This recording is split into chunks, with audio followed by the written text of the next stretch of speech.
Bonsoir mesdames et messieurs, et merci à vous de nous rejoindre pour cette nouvelle édition de votre journal de 22h. Voici les titres. Départ à la Mecque du premier contingent des pèlerins djiboutiens. Donc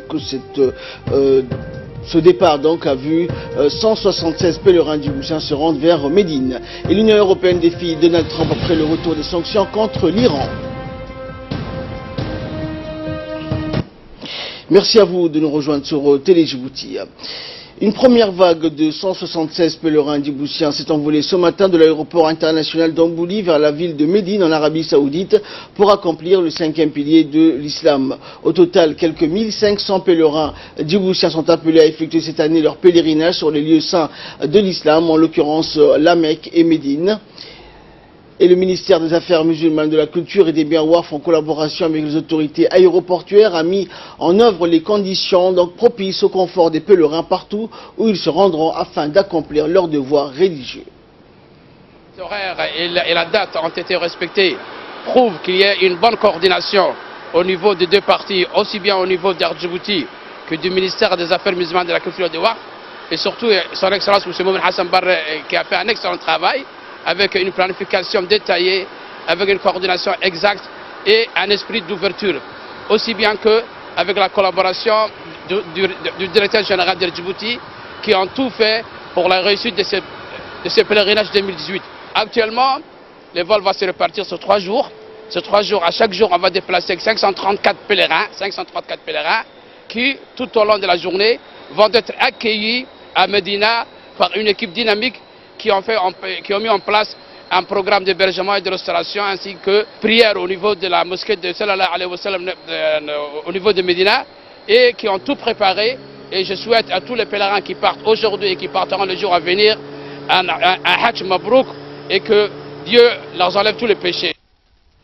Et pour sa part, le directeur général de la compagnie aérienne nationale Air Djibouti, Abdelrahman Ali Abdullahi, a souligné que sa compagnie a fait de son mieux afin d'assurer l'arrivée des pèlerins djiboutiens au lieu saint en temps voulu pour accomplir les rites du pèlerinage de cette année, en saluant également la coopération étroite avec le ministère des Affaires musulmanes, de la Culture et des Biens Waqf.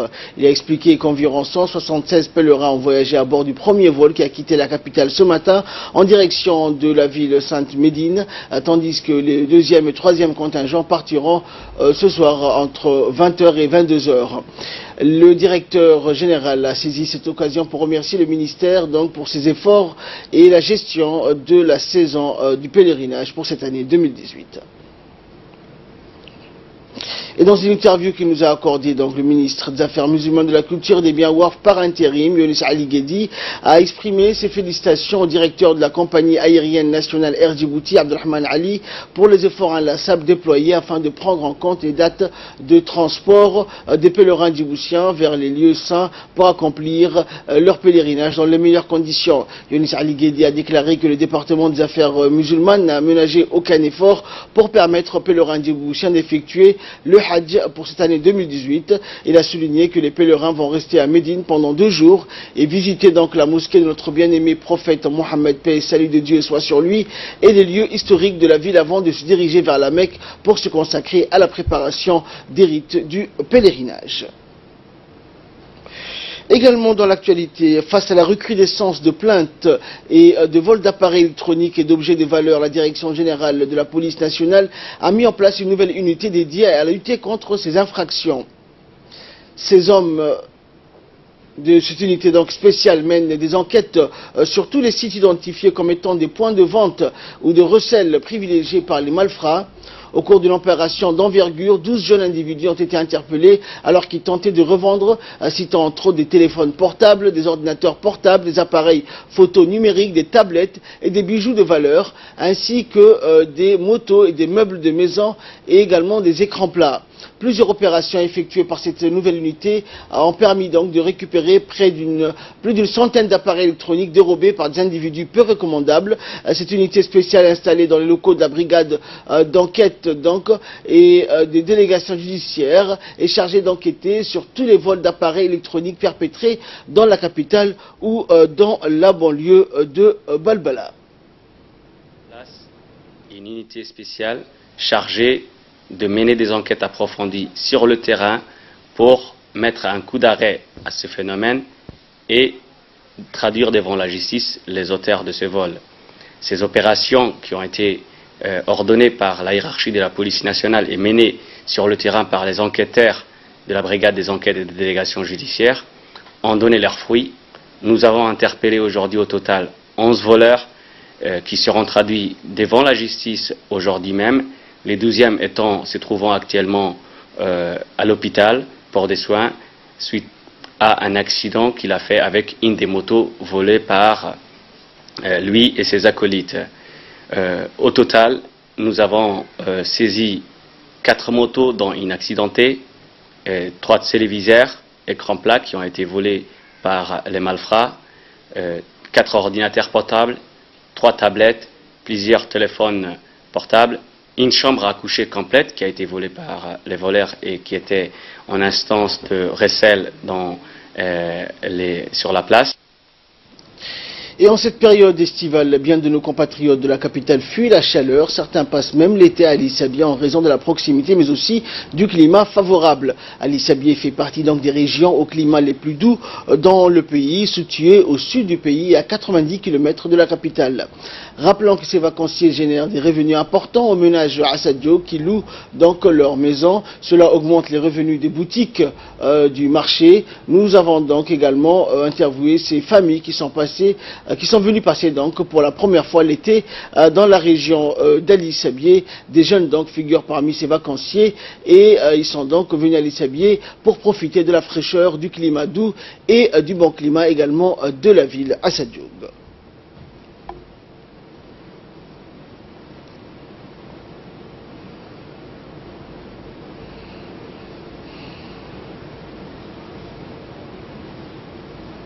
Sous la houlette du secrétariat d'État à la jeunesse et au sport, le stade Gouleida a abrité une réunion dans le cadre des préparatifs du lancement de la 10e édition du tournoi sportif d'Adaïlou, organisé en partenariat avec EVA, grande ONG donc écologique de ce village de la région de Tadjoura.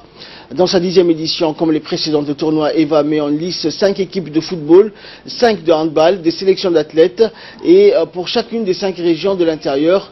L'événement a vu la participation du directeur de l'Institut national pour la formation sportive, du directeur de sport, du directeur des régions et également du secrétariat général de l'ONG EVA et plusieurs centaines de jeunes participants à ce tournoi. Le haut responsable et le sous-directeur des régions ainsi que des jeunes sportifs ont procédé au tirage au sort pour la constitution des groupes de rencontres. markii tobanaad oo 10e édition-gii ay tahay tournoi-gii Adaylu ee Inter Amitiega qorituurkiisii oo maanta halka si fiican ugu dhacay oo lagu sameeyay Et sous l'égide du secrétariat d'État à la jeunesse et au sport également, la direction des centres de développement communautaire, donc les CDC, a organisé donc ce matin au CDC de quartier 3 un concours de chant et de poésie inter-CDC. Plusieurs dizaines de jeunes ont participé au lancement de ce concours de chant et de poésie et se sont exprimés donc à l'occasion avec des chants mélodieux, envoûtants, ainsi que de poèmes tantôt lyriques, tantôt épiques. En pris part à cet événement, le chef de service des CDC, le conseiller technique et président du jury. Selon le chef de service, donc après sélection, les meilleurs parmi les concurrents dans le CDC seront lancés donc un concours inter-CDC.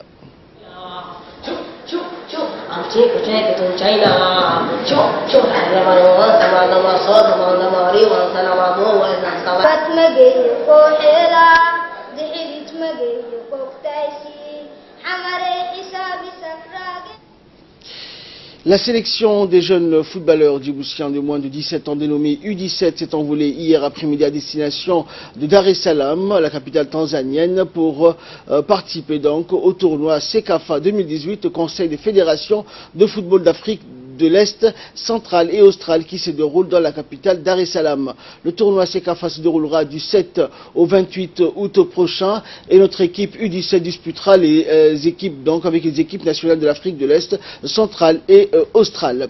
La fédération de football djiboutienne gère la sélection des jeunes garçons et aussi des jeunes filles. La sélection du 17 qui s'est rendue à Dar es Salaam était accompagnée de leur entraîneur Moussa Mara. Et de là, nous passons à ce qui fait la une de l'actualité internationale avec Fardous Hussein. Bonsoir Fardous. Bonsoir. Alors, nous allons parler santé, notamment du virus Ebola. L'Organisation mondiale de la santé demande aux pays voisins de renforcer la surveillance le long de la frontière avec le Nord Kivu. Et oui, Ahmed, l'Organisation mondiale de la santé a demandé aux pays voisins, notamment le Rwanda, l'Ouganda, le Burundi, le Soudan du Sud, de renforcer la surveillance, notamment le long de la frontière avec le Nord Kivu. Sur le terrain, une trentaine d'experts de l'OMS sont déjà présents en route pour Beni. Les équipes se sont également dirigées vers Mangina. Certains membres du personnel ont participé à l'opération dans la province de l'Équateur. Selon l'Organisation mondiale de la santé, plus de 900 contacts avec le virus ont déjà été enregistrés dans la zone de santé sous surveillance.